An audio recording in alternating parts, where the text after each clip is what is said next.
Quelles sont les différences entre la ménopause et l'andropause?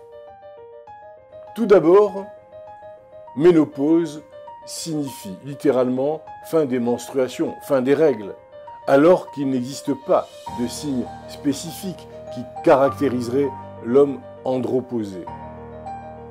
Deuxièmement, la chute des taux d'hormones est beaucoup plus rapide chez les femmes et la ménopause s'installe sur une période relativement courte, alors que chez les hommes, la testostérone diminue graduellement au long des décennies. Même si les symptômes de la ménopause varient d'une femme à l'autre, toutes verront la fin de leur menstruation.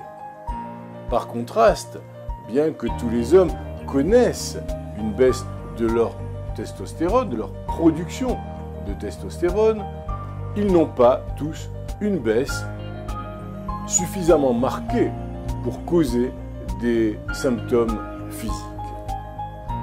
Quels sont les symptômes de la ménopause? Parlons des hormones. La plupart des gens sont informés au sujet de la ménopause, un stade normal dans la vie d'une femme au moment où son organisme cesse de produire les hormones sexuelles femelles que sont l'œstrogène et la progestérone.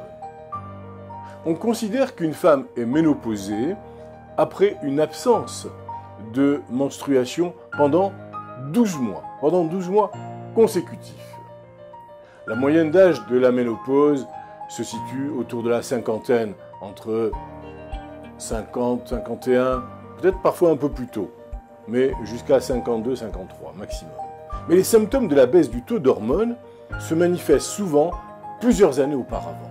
C'est ce que l'on appelle la périménopause. Et elle commence souvent au cours de la quarantaine. Les symptômes de la ménopause sont les suivants. Menstruation irrégulière, qui éventuellement cesse complètement, accompagnée de bouffées de chaleur, des sensations de chaleur intenses, avec des accès de rougeur au visage, une transpiration.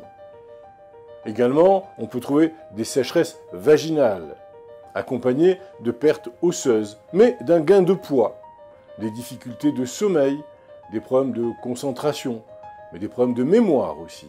Et puis, une baisse de la libido marquée.